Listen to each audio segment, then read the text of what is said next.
ರಾಜಸೂಯಾಗ ಮಾಡಿದಿರಿ. ಆ ರಾಜಸೂಯಾಗದಲ್ಲಿ ಬರುವ ಸಂಪತ್ತೆಲ್ಲ ನೋಡಿ ದುರ್ಯೋಧನನಿಗೆ ನಮ್ಮ ಸಂಪತ್ತಿನ ಮೇಲೆ ಮೋಹ ಬಂತು.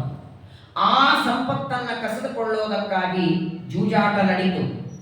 2 ಬಾರಿ ಜೂಜಾಟದೊಳಗೆ ಮೊದಲನೇ ಜೂಜಾಟದಲ್ಲಿ ನಾವೆಲ್ಲ ಸೋತಿವಿ. ನನ್ನ ಹೆಂಡತಿಯನ್ನೂ ಪಣಕ್ಕೆ ಇಟ್ಟು ನಾವೆಲ್ಲ ಸೋತದ್ದಾಯಿತು. 2ನೇ ಬಾರಿ ಜೂಜಾಟದಲ್ಲಿ 12 ವರ್ಷ ವನವಾಸ, 1 ವರ್ಷ ಅಜ್ಞಾತವಾಸ ಅಂತ ದುರ್ಯೋಧನ ಹೇಳ್ತಾನೆ. ಆ ಎಲ್ಲ ಸಭೆಯಲ್ಲಿ ಕೂತವರೆಲ್ಲ ಒಪ್ಪಿಕೊಳ್ಳುತ್ತಾರೆ. ಭೀಷ್ಮ ದ್ರೋಣಾದಿಗಳ ಸಭೆಯೊಳಗೆ ನಮಗೆ 12 ವರ್ಷ ವನವಾಸ, ಏನೋ ಅರಣ್ಯಕ್ಕೆ ಬಂದಾದರೂ ಸುಖವಾಗಿರೋಣ ಅಂದ್ರೆ ತಪಸ್ಸಿಗೆ ಹೋದ ಅರ್ಜುನ ಇನ್ನೂ ಬರ್ತಿಲ್ಲ. ವೇದವ್ಯಾಸರು ಹೇಳ್ತಾರೆ, ಅರ್ಜುನನೇ ಮುಂದೆ 18 ದಿನದ ಯುದ್ಧದಲ್ಲಿ ಶತ್ರುಗಳ ಸಂಹಾರ ಮಾಡುತ್ತಾನೆ ಅಂತ ಅವನೇ ಬರ್ತಾ ಇಲ್ಲ. ಬಹಳ ದೊಡ್ಡ ಚಿಂತೆಯಲ್ಲಿದ್ದೇನೆ ಅಂತ ಋಷಿಗಳಿಗೆ ಧರ್ಮರಾಜ ಹೇಳಿದರೆ ಬೃಹದಶ್ವರಂತಾರೆ, ಶೃಣುರಾಜನ್ ನವಹಿತಃ ಸಹ ಭ್ರಾತೃಭಿರಚ್ಯುತ ಯತ್ರಸ್ಥೋ ದುಃಖಿತತರೋ ರಾಜಾಸಿ ಪೃಥ್ವೀಪತೆ. ಸಾಮಾನ್ಯವಾಗಿ ನಾವು ನಮಗಿಂತ ದೊಡ್ಡವರನ್ನೇ ನೋಡ್ತಿರ್ತೀವಿ. ಯಾರೋ ಶ್ರೀಮಂತರನ್ನ ನೋಡಿ ಅಷ್ಟು ಶ್ರೀಮಂತಿಕೆ ನನ್ನ ಹತ್ರ ಇಲ್ಲ ಅಂತೀವಿ. ನಮಗಿಂತ ಸಣ್ಣವರನ್ನ ನೋಡಿ, ಸಂಪತ್ತಿನೊಳಗೋ ಅಥವಾ ಯಾವುದೋ ಒಂದು ಇದರೊಳಗೋ ನಮಗಿಂತ ಕೆಳಗಿದ್ದವರನ್ನ ನೋಡಿ ಅವರಿಗಿಂತಲೂ ಎಷ್ಟು ಉನ್ನತ ಸ್ಥಾನದಲ್ಲಿಟ್ಟಿದ್ದಾರೆ. ತಿಂಗಳಲ್ಲಿ 3-4 ಬಾರಿ ಹಾಸಿಗೆ ಹಿಡಿದು ಮಲ್ಕೊಂಡು ತಿಂಗಳಿಗೆ 4-5 ಬಾರಿ ಜ್ವರ ಬರುವ ವ್ಯಕ್ತಿಯನ್ನ ನೋಡಿ ನಾವು ಆರೋಗ್ಯವಾಗಿದ್ದಾಗ ಅದನ್ನ ನೋಡಿ ನೆನೆಸ್ಕೊಳ್ಳಿ. ಭಗವಂತನ ಕಾರುಣ್ಯ. ನಾವು ಯಾವಾಗಲೂ ಮಾಡೋದು ತಪ್ಪದು. ನನ್ನ ಹತ್ರ 100 ಇದ್ರೆ ನಾನು 50 ರೂಪಾಯಿ ಇದ್ದವರನ್ನ ನೋಡಬೇಕು, 1000 ರೂಪಾಯಿ ಇದ್ದವರನ್ನ.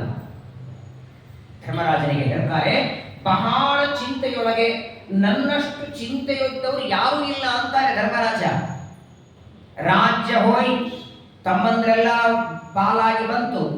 ದ್ರೌಪದಿಯನ್ನ ನಾನಾ ರೀತಿ ಬಾಯಿಗೆ ಬಂದಾಗ ಮಾತಾಡ್ತಾರೆ, ತೊಡೆ ಮೇಲೆ ಕೂಡಂತಾರೆ. ಅವಮಾನ ಆಯ್ತು, ತಿರಸ್ಕಾರ ಆಯ್ತು, ಅರಣ್ಯಕ್ಕೆ ಬಂದದ್ದಾಯ್ತು. ಬಹಳ ದುಃಖದಲ್ಲಿ ನಾನಿದ್ದೇನೆ ಅಂತ ಧರ್ಮರಾಜ ಅಂದ್ರೆ ಬೃಹದಶ್ವರಂತಾರೆ, ತಪ್ಪಿಕೊಂಡಿದ್ದಿ. ನನ್ನಷ್ಟು ದುಃಖಿಗಳೇ ಯಾರು ಇಲ್ಲ ಅನ್ಕೊಂಡಿದ್ದಿ ಧರ್ಮರಾಜ, ಅದು ತಪ್ಪು. ನಿನಗಿಂತಲೂ ದುಃಖದಲ್ಲಿದ್ದವರಿದ್ದಾರೆ. ನೀವಿನ್ನೂ ಎಷ್ಟೋ ಅನುಗ್ರಹ, ಶ್ರೀಕೃಷ್ಣ ಪರಮಾತ್ಮನ ಅನುಗ್ರಹ ಇದ್ದದ್ದಕ್ಕೆ ಖಾಂಡವ ಪ್ರಸ್ಥ, ಇಂದ್ರಪ್ರಸ್ಥ ಮಾಡುತ್ತಾರೆ ದೇವರು. ಏನ್ ಕಡಿಮೆ ಇದೆ ನಿಮಗೆ? ವನವಾಸದಲ್ಲಿ ಇದ್ದಾಗಲೂ ಲಕ್ಷ ಬ್ರಾಹ್ಮಣರಿಗೆ ಊಟಕ್ಕೆ ಹಾಕ್ತೀರಿ, ದಾನ ಧರ್ಮ ಮಾಡ್ತೀರಿ, ನಿತ್ಯ ಪ್ರವಚನ ಮಾಡ್ತೀರಿ, ಜಪ ಮಾಡ್ತೀರಿ. ಅರಣ್ಯದಲ್ಲಿ ಇದ್ದದ್ದು ಸರಿ, ಆದರೆ ನೀನು ದುಃಖಿಗಳಲ್ಲ. ನಿನಗಿಂತಲೂ ಬಹಳ ದುಃಖದಲ್ಲಿದ್ದವರು ಪೃಥ್ವಿಯೊಳಗಿದ್ದಾರೆ. ಅವರನ್ನ ನೋಡಿ ನಾವೆಷ್ಟು ಸುಖವಾಗಿದ್ದೇವೆ ಅಂತ ತಿಳ್ಕೋ. ನಿನಗೊಂದು ಕಥೆ ಹೇಳ್ತೇನೆ ಅಂತ ನಳರಾಜನ ಕಥೆಯನ್ನ ಬೃಹದಶ್ವರು ಧರ್ಮರಾಜನ ಮುಂದೆ ಹೇಳುತ್ತಾರೆ. ಯಾಕೆಂದ್ರೆ ಅರ್ಜುನ ತಪಸ್ಸಿಗೆ ಹೋದವರು ತಿರುಗಿ ಬರಲಿಲ್ಲ. ರಾಜ್ಯ ಬಿಟ್ಟು ಅರಣ್ಯಕ್ಕೆ ಬಂದಿದ್ದೇವೆ. ದ್ರೌಪದಿ ಅವಮಾನ ಆಯಿತು. ಬಹಳ ಕಷ್ಟ ಅನುಭವಿಸಿದ್ದಕ್ಕೆ ಪ್ರಪಂಚದೊಳಗೆ ನಾನೇ ಬಹಳ ಕಷ್ಟಪಟ್ಟವ ಯಾರೂ ಇಲ್ಲ ಅಂತ ಧರ್ಮರಾಜನ ತಲೆಯೊಳಗೆ. ಅದನ್ನ ದೂರ ಮಾಡಲಿಕ್ಕೆ ಒಂದು ಕಥೆಯನ್ನ ಜ್ಞಾನಿಗಳಾದ ಬೃಹದಶ್ವರ ಹೇಳ್ತಾರೆ. ಹಿಂದೆ ವೀರಸೇನ ಅಂತ ಒಬ್ಬ ದೊಡ್ಡ ರಾಜ ಇದ್ದ, ಧಾರ್ಮಿಕನಾದ ರಾಜ. ಎಲ್ಲ ಪ್ರಜೆಗಳನ್ನ ತನ್ನ ವಶದಲ್ಲಿ ಇಟ್ಕೊಂಡಿದ್ದ. ಆ ವೀರಸೇನನಿಗೆ ಒಬ್ಬ ಮಗ ಆಗ್ತಾನೆ. ಅವನಿಗೆ ನಳ ಅಂತ ಹೆಸರಿಟ್ಟಿದ್ದಾನೆ. ಒಳ್ಳೆ ಧಾರ್ಮಿಕನಾದಂತಹ ರಾಜ. ತಂದೆ ಮಗ, ತಂದೆ ವೀರಸೇನ, ಮಗ ನಳರಾಜ. ರಾಜ್ಞ ದಾನಪತಿರ್ದಕ್ಷ ಸದಾಶೀಲ ಪುರಸ್ಕೃತ. ಒಳ್ಳೆ ಯಜ್ಞಯಾಗವನ್ನ ಮಾಡಿ ಬೇಕಾದಷ್ಟು ದಕ್ಷಿಣೆಯನ್ನ ಬ್ರಾಹ್ಮಣರಿಗೆ ದಾನವನ್ನ ಮಾಡುತ್ತಿದ್ದ. ಒಂದು ದಿನ ಸುಳ್ಳು ಮಾತಾಡ್ತಿಲ್ಲ, ಒಂದು ದಿನ ನೈವೇದ್ಯ ಇಲ್ಲದ ಅನ್ನ ಬಾಯಿಯಲ್ಲಿ ಹಾಕ್ತಿರಲಿಲ್ಲ. ಅಷ್ಟು ಧಾರ್ಮಿಕನಾದ ರಾಜ ಇದ್ದ. ಬ್ರಹ್ಮಣ್ಯ ವೇದ ವಿಚಾರ ವಿಷದೇಶು ಮಹೀಪತಿ. ಏನಾಯಿತು ಅಂದ್ರೆ, ಒಂದು ಬಾರಿ ಈ ನಳನಿಗೆ, ವೀರಸೇನನ ಮಗನಾದಂತಹ ನಳನಿಗೆ ಒಂದು ಬಾರಿ ಜೂಜಾಟಕ್ಕೆ ಕರೆದರು. ನಿಮ್ಮಾಗೇನೆ, ನಿಮ್ದೇ ಕಥೆ ಅಲ್ಲಿ ನಡೆದಿದೆ ಅಂತಾರೆ. ಆ ನಳರಾಜನು ಕೂಡ ನಿಮ್ಮಂತೆ ಜೂಜಾಟಕ್ಕೆ ಹೋದ. ನಾನು ಬಹಳ ಪರಾಕ್ರಮಿ, ನಾನು ಬೇಕಾದ್ದು ಗೆಲ್ಲುತ್ತೇನೆ ಅಂತ ಭರವಸೆ ಅವನಿಗೂ ಇತ್ತು. ಆದರೆ ಆ ಜೂಜಾಟವನ್ನು ಆಡುವಾಗ ಬೇರೆ ಯಾರಲ್ಲ, ಸ್ವಂತ ಅವನ ತಮ್ಮನೇ ನಳರಾಜನ ಸ್ವಂತ ತಮ್ಮನೇ ಅಣ್ಣನನ್ನ ಮೋಸದಿಂದ, ನಿಮ್ಮನ್ನ ಹೇಗೆ ಶಕುನಿ ಮೋಸದಿಂದ ಸೋಲಿಸಿದನೋ ಹಾಗೆ ಆ ನಳರಾಜನನ್ನ ಮೋಸದಿಂದ ಸೋಲಿಸಿ ಅವನ ಸಂಪತ್ತೆಲ್ಲ ವಶ ಮಾಡಿಕೊಂಡ. ಸ್ವಂತ ಅಣ್ಣನ ಸಂಪತ್ತೆಲ್ಲ ವಶ ಮಾಡಿಕೊಂಡು ನಳರಾಜನನ್ನ ಅರಣ್ಯಕ್ಕೆ ಕಳಿಸಿದ. ಸ್ವಂತ ತಮ್ಮ ಮಾಡಿದ್ದು. ನಿಮಗಿನ್ನು ಶತ್ರುಗಳಾದ ದುರ್ಯೋಧನ ಅಥವಾ ಶಕುನಿ ಮಾಡಿದ್ದು. ನಿಮ್ಮಂತೆ ನಳರಾಜನು ಎಲ್ಲ ಸಂಪತ್ತನ್ನ ಆ ಜೂಜಾಟದಲ್ಲಿ ಕಳಕೊಂಡು ಅರಣ್ಯಕ್ಕೆ ಬರ್ತಾನೆ. ಆದರೆ ನಿಮಗೆ ಅರಣ್ಯದೊಳಗೆ ಇಷ್ಟು ಬೇಕಾದಷ್ಟು ಅಕ್ಷಯ ಪಾತ್ರ ಇದೆ, ಅನ್ನ ಇದೆ, ಅವನಿಗೆ ಅದು ಇರಲಿಲ್ಲ. ಓಡಾಡ್ತಿದ್ದ, ದುಃಖ ಪಡ್ತಿದ್ದ. ಏನು ಸಿಗತ್ತೋ ಒಂದೊಂದು ಬಾರಿ ಗಿಡದಿಂದ ಎಲೆ ಬಿಟ್ಟರೆ ಅದನ್ನ ತಿನ್ನಬೇಕು, ಅಷ್ಟು ಕಷ್ಟಪಡ್ತಾ ನಳರಾಜ ಅರಣ್ಯದಲ್ಲಿದ್ದ. ಅದೇ ಸಂದರ್ಭದಲ್ಲಿ ವಿದರ್ಭ ದೇಶ, ಶ್ರೀರಾಮರ ರುಕ್ಮಿಣಿಯ ತವರು ಮನೆ ವಿದರ್ಭ ದೇಶದಲ್ಲಿ ಭೀಮ ಅಂತ ಒಬ್ಬ ರಾಜ ಇದ್ದ. ಆ ಭೀಮರಾಜನಿಗೆ ಅನೇಕ ವರ್ಷ ಆಯಿತು ಮದುವೆಯಾಗಿ ಮಕ್ಕಳಾಗಲಿಲ್ಲ. ಸಪ್ರಜಾತೆ ಪರಂ ಯತ್ನಂ ಅಕರೋ ಸುಸಮಾಹಿತಃ ತಮಗಚ್ಚತ್ ಬ್ರಹ್ಮ ಋಷಿ ದಮನೋ ನಾಮ ಭಾರತ. ಈ ಭೀಮ ಅನ್ನುವ ರಾಜ ವಿದರ್ಭ ದೇಶದಲ್ಲಿ ಸಂತಾನಕ್ಕಾಗಿ ಎಲ್ಲ ವ್ರತ ಉಪವಾಸ ದಾನ ಧರ್ಮ ಯಾರು ಏನು ಹೇಳ್ತಾರೆ ಮಾಡ್ತಿದ್ದ. ಒಂದ್ಸಲ ಏನಾಯಿತು, ದಮನ ಅಂತ ಒಬ್ಬ ಋಷಿಗಳು ಅಕಸ್ಮಾತ್ತಾಗಿ ವಿದರ್ಭ ದೇಶಕ್ಕೆ ಬಂದರು. ಋಷಿಗಳು ಬಂದ ಕ್ಷಣ ಈ ಭೀಮರಾಜ ಹೋಗಿ ಅವರನ್ನ ಪ್ರಾರ್ಥನೆ ಮಾಡಿಕೊಳ್ತಾನೆ. ನನಗೆ ಸಂತಾನ ಬೇಕು, ಏನಾದರೂ ಮಂತ್ರವನ್ನ ಉಪದೇಶ ಮಾಡಿ ಅಂತ ಗುರುಗಳಿಗೆ ಬೆಳೆದ. ತಸ್ಮೈ ಪ್ರಸನ್ನೋ ದಮನಃ ಸಭಾರ್ಯಾಯ ವರಂ ದದೌ. ನೋಡಿ, ಹಿಂದಿನ ಕಾಲದಲ್ಲಿ ಹೇಗಿತ್ತು, ಸಂತಾನಕ್ಕಾಗಿ ಕೇವಲ ಆ ದಮನ ಎಂಬ ಋಷಿಗಳು ವರ ಕೊಟ್ಟರು. ಅಷ್ಟಕ್ಕೆ ಅನೇಕ ವರ್ಷವಾಗಿ ಮಕ್ಕಳಾಗದಿದ್ದ ಈ ಭೀಮರಾಜನಿಗೆ, ವಿದರ್ಭ ದೇಶದಲ್ಲಿರುವ ರಾಜನಿಗೆ 3 ಜನ ಮಕ್ಕಳಾಗ್ತಾರೆ. ಮೊದಲನೆಯವಳು ದಮಯಂತಿ, ಎರಡನೆಯವನು ದಮ, ಮೂರನೆಯವನು ದಾಂತ. 2 ಗಂಡು 1 ಹೆಣ್ಣು. ಇದರೊಳಗೆ ಆ ದಮಯಂತಿ ಮಹಾ ಸುಂದರಳು, ಉತ್ತಮವಾದ ರೂಪ, ಲಾವಣ್ಯ, ತೇಜಸ್ಸು. ಅನೇಕ ವರ್ಷಗಳ ನಂತರ ಭೀಮರಾಜನಿಗೆ ಮಗ ಹುಟ್ಟಿದ್ದಾರೆ. ನಾಮಕರಣ ಆಯಿತು, ಸಂಸ್ಕಾರವನ್ನು ಮಾಡಿದ್ದಾರೆ. ಕೆಲವು ದಿನಗಳ ನಂತರ 3 ಅಕ್ಷರಾಭ್ಯಾಸ ಆಯಿತು. ಅವರು ಮನೆಯೊಳಗೆ ಓದ್ತಾ ಇದ್ದಾರೆ. ತತಸ್ಸ ಪ್ರಾಜತೆ ತಾವಿ ಸರ್ವಾಭರಣ ಭೂಷಿತ. ಈ ದಮಯಂತಿ ತಂದೆಯ ಮನೆಯಲ್ಲಿ ಬೆಳೀತಾ ಇದ್ದಾಳೆ. ಹಿಂದಿನ ಕಾಲದಲ್ಲೆಲ್ಲ ಕನ್ಯೆ ಇದ್ದಾಗಲೇ ದಾನ ಮಾಡೋರು. ಮೊದಲು ಮಕ್ಕಳಿಲ್ಲ ಅಂತ ಚಿಂತೆ, ಮಕ್ಕಳು ಹುಟ್ಟಿದ ಮೇಲೆ ದೊಡ್ಡವರಾಗ್ತಾರೆ, ದೊಡ್ಡವರಾದ ಮೇಲೆ ಒಳ್ಳೆ ಯೋಗ್ಯವಾದ ಕುಲದಲ್ಲಿ ಮದುವೆ ಮಾಡಬೇಕು ಅಂತ ಚಿಂತೆ. ಮಗಳಾದ ದಮಯಂತಿಯನ್ನ ಯಾರಿಗೆ ಕೊಡಬೇಕು ಅಂತ ಭೀಮರಾಜ ವಿಚಾರ ಮಾಡುತ್ತಿದ್ದ. ಒಂದ್ಸಲ ಏನಾಯಿತು, ಅನೇಕ ಋಷಿ ಮುನಿಗಳೆಲ್ಲ ಈ ದಮಯಂತಿಯ ಮುಂದೆ ನಳರಾಜನ ಚರಿತ್ರೆ ಬಂದು ಹೇಳ್ತಿದ್ರು. ನಳ ಅಂತ ಒಬ್ಬ ರಾಜ ಇದ್ದ, ವೀರಸೇನ ರಾಜನ ಮಗ, ಧಾರ್ಮಿಕ, ಬೇಕಾದಷ್ಟು ಸಂಪತ್ತು ಇತ್ತು. ಏನೋ ಮೋಸದಿಂದ ಜೂಜಾಟವನ್ನು ಆಡಿ ಸೋತು ಅರಣ್ಯಕ್ಕೆ ಬಂದ ಅಂತ ನಳರಾಜನ ಚರಿತ್ರೆಯನ್ನೆಲ್ಲ ಕೇಳಿ ಕೇಳಿ ಕೇಳಿ ಆ ದಮಯಂತಿ ನಳರಾಜನನ್ನೇ ವಿವಾಹ ಮಾಡಿಕೊಳ್ಳುವ ಅಪೇಕ್ಷೆ ಆಯಿತು. ಒಬ್ಬರನ್ನೊಬ್ಬರು ನೋಡಿಲ್ಲ. ನಳರಾಜ ದಮಯಂತಿಯನ್ನು ನೋಡಿಲ್ಲ, ದಮಯಂತಿಯನ್ನು ನಳರಾಜ ನೋಡಿಲ್ಲ. ಕೇವಲ ಋಷಿಗಳು ಮಾತ್ರ ಅವರವರ ಕಥೆಯನ್ನ ಹೇಳ್ತಾರೆ. ಚಿತ್ರಮ ಪ್ರಭೃತಿ ಬಾಲ ದೇವನಾಪಿ ಸುಂದರಿ. ದೇವತೆಗಳಲ್ಲಿ ದೇವತಾ ಸ್ತ್ರೀಯರು ಎಷ್ಟು ಸುಂದರವಾಗಿರ್ತಾರೋ ಅಷ್ಟು ಚೆಲುವೆ ಇಲ್ಲ ದಮಯಂತಿ. ಎಲ್ಲ ವೃತ್ತಾಂತವನ್ನ ಹೇಳಬೇಕು. ಒಂದು ದಿನ ತಸ್ಯಾ ಸಮೀಪೇ ತು ನಳಂ ಪ್ರದರ್ಶಯ ಕುತೂಹಲ ನೈಷದಸ್ಯ ಸಮೀಪೇ ತು ದಮಯಂತಿ ಪುನಃ ಪುನಃ. ಎಲ್ಲ ಹೋಗುವ ಬರುವ ಜನ ಎಲ್ಲ ದಮಯಂತಿಯ ಮುಂದೆ ಆ ನಳರಾಜನ ಚರಿತ್ರೆ ಹೇಳಬೇಕು. ಅದನ್ನೆಲ್ಲ ಕೇಳಿ ಒಂದು ದಿನ ಅವಳನ್ನು ನೋಡುವ ಅಪೇಕ್ಷೆ ಆಯಿತು. ಆದರೆ ವಿಚಿತ್ರ ಏನಾಯಿತಂದ್ರೆ, ಆ ನಳರಾಜನ ಬಗ್ಗೆ ಇನ್ನೂ ಬಹಳ ಮಾತುಗಳು ಜನ ಎಲ್ಲ ಆಡ್ತಾ ಇದ್ರು. ಅವನ ನೋಡುವ ಅಪೇಕ್ಷೆ ಆಯಿತು. ಅದೇ ಸಂದರ್ಭದಲ್ಲಿ ಈ ನಳರಾಜ ಅರಣ್ಯದಲ್ಲಿ ಬಂದಿದ್ದಲ್ಲ, ಜೂಜಾಟ ಆಡಿ ಅರಣ್ಯದೊಳಗೆ 2 ಹಂಸ ಪಕ್ಷಿಗಳು ಓಡಾಡ್ತಿದ್ದು ಮೇಲೆ. ಇವನಿಗೇನೋ ಒಂದು ಪಕ್ಷಿಯನ್ನು ಹೊಡಿಬೇಕು ಅಂತ ಆಸೆ ಬಂತು ನಳನಿಗೆ. ಅರಣ್ಯದಲ್ಲಿ ಇದ್ದಾಗ ಒಂದು ಪಕ್ಷಿಯನ್ನು ಹೊಡೆಯುವಾಗ ಹಂಸ ಪಕ್ಷಿ ಹೇಳ್ತದೆ, ನನ್ನ ಕೊಲ್ಬೇಡ ಆಗ್ತದೆ, ನಾನೇ ತಪ್ಪು ಮಾಡಿದ್ದೇನೆ ನೋಡು, ನೀನು ಅರಣ್ಯದಲ್ಲಿದ್ದಿ, ರಾಜ ಅಂದ ಮಾತ್ರಕ್ಕೆ ಬೇಟೆಯಾಡಿ ಎಲ್ಲರನ್ನ ಕೊಲ್ಲೋದಲ್ಲ, ನನ್ನನ್ನು ಕೊಲ್ಲಬೇಡ ಅಂತ ನಳರಾಜನಿಗೆ ಹಂಸ ಪಕ್ಷ ಹೇಳ್ತದೆ. ಇಲ್ಲ, ನಾನು ಬೇಟೆಯಾಡಬೇಕು, ನಿನ್ನನ್ನು ಕೊಲ್ತೇನೆ. ಆಗ ಹಂಸ ಹೇಳ್ತದೆ, ನೋಡು, ನಿನ್ನನ್ನ ದಮಯಂತಿ ಜೊತೆ ಮದುವೆ ನಾನು ಮಾಡಿಸ್ತೇನೆ ಅಂತ. ದಮಯಂತಿ ಅಂದ್ರೆ ನಿನಗೆ ಇಷ್ಟ ಅಲ್ವಾ? ನೀವಿಬ್ರು ಒಬ್ಬರನ್ನೊಬ್ಬರು ನೋಡಿಲ್ಲ, ನಿನ್ನ ಎಲ್ಲ ವಿಷಯಗಳು ಹೋಗಿ ಅವಳ ಹತ್ರ ಹೇಳ್ತೇನೆ, ನಿನ್ನ ಬಗ್ಗೆ ಎಲ್ಲ ಮಾತು ಹೇಳ್ತೇನೆ, ನಿನ್ನ ಮೇಲೆ ಅವಳಿಗೆ ಪ್ರೀತಿ ಬರೋ ಹಾಗೆ ಮಾಡಿ ನಿಮ್ಮಿಬ್ಬರ ವಿವಾಹವನ್ನು ಮಾಡಿಸ್ತೇನೆ, ಸರ್ವಥಾ ನನ್ನನ್ನು ಕೊಲ್ಬೇಡ ಅಂತ ಹಂಸ ಪಕ್ಷ ಹೇಳ್ತಾನೆ. ಸರಿ, ಹಾಗಾದ್ರೆ ಹೋಗು ಅಂತ ಕೊಟ್ಟು ಕಳಿಸ್ತಾನೆ ನಳರಾಜ.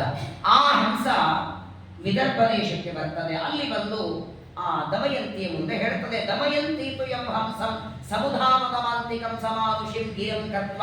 ಮನುಷ್ಯರು ಆಡಿದ ಮಾತಿನಂತೆ ಮಾತಾಡ್ತಿದ್ದಂತೆ ಹಂಸ. ಆ ಹಂಸ ಪಕ್ಷಿ ಈ ಎಲ್ಲ ನಳರಾಜನ ಚರಿತ್ರೆ ಎಲ್ಲ ವರ್ಣನ ಮಾಡ್ತದೆ.